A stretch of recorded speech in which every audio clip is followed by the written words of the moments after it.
If there's one thing we've all heard about people's political beliefs, it's that we tend to become more conservative as we get older. There's even a famous quotation about it. I'm not sure who gets the attribution. If you're not a liberal when you're young, then you don't have a heart. But if you haven't become a conservative when you're old, then you don't have a brain. We kind of see that in practice today. Bernie Sanders' campaign, for example, was really built on young, excited liberals, even if they didn't all get out to vote for him in the primaries. Donald Trump's base, on the other hand, is heavily skewed toward older white Christians. It's not just those two guys, you could say the same things about a lot of people in both parties. But a new analysis by Ryan P. Burge of Eastern Illinois University finds that secular Americans are not following the trend. As I've said in a previous video, there are just as many non-religious people today as evangelicals and Catholics. All three groups are roughly 23% of the American population. We're the ones whose numbers keep going up, but that's a different story. Now here's the thing. Christians overall still follow that historical trend of who they support based on their age. Only about 37% of younger Christians would say they're Republican, but that number jumps to 64% by the time they're 75 and older. And of course, older people are more likely to vote.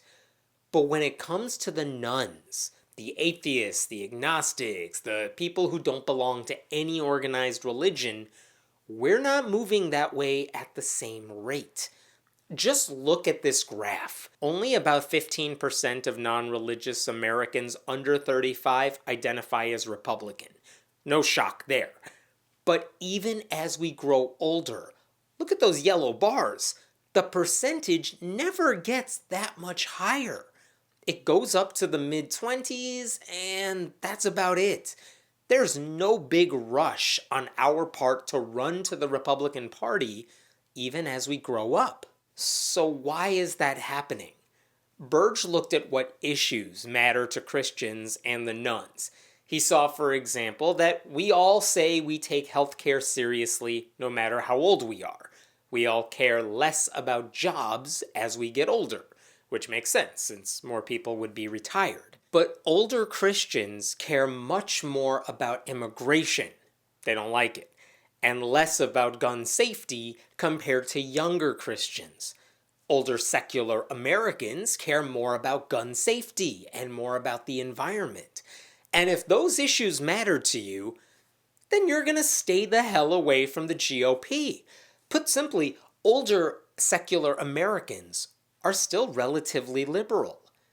And that's great news for Democrats since the long-term trends show that non-religious people will keep becoming a larger voting bloc while Christians just get smaller. Now, I have to add one big caveat to all this. Even though the future leans in our direction, that's only true if we vote. And evangelical Christians are really good at voting. We suck at it. It doesn't matter how large we grow in the population if only a small fraction of us vote in accordance with our values. So give conservative Christians credit for taking this stuff seriously. They care about their issues. They care about who's on the Supreme Court. They're wrong about pretty much every social issue, but as a group they know how to get what they want. Certainly more than we do.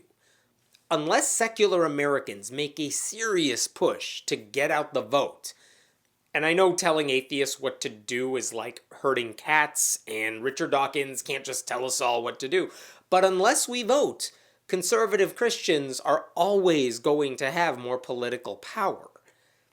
And let me also just add this personal note. I was born in the early 80s, and I became interested in politics when Bill Clinton was finishing his time in the White House. I've never known a Republican president or Congress members who cared about the stuff that mattered to me, whether it's church-state separation, LGBTQ rights, women's rights, the environment, education, immigration, science. Republicans have always been the party in the grip of right-wing Christians. They've always been the party that gets in the way of the world in which I want to live. There was never even a question of which side I belong to. And that feeling, I think, has only become more obvious since then. It's hard to find someone who pays attention to politics but doesn't lean in a particular direction. I'm honestly not sure what Republicans could do at this point to get me to switch parties. But it looks like it's not just me. By letting conservative Christians take over their party, they're not just pushing away non religious people. They're creating a club that even a lot of younger Christians want nothing to do with. Ironically, for a party that rejects science so often, the survival of Republicans may depend on whether or not they learn to evolve.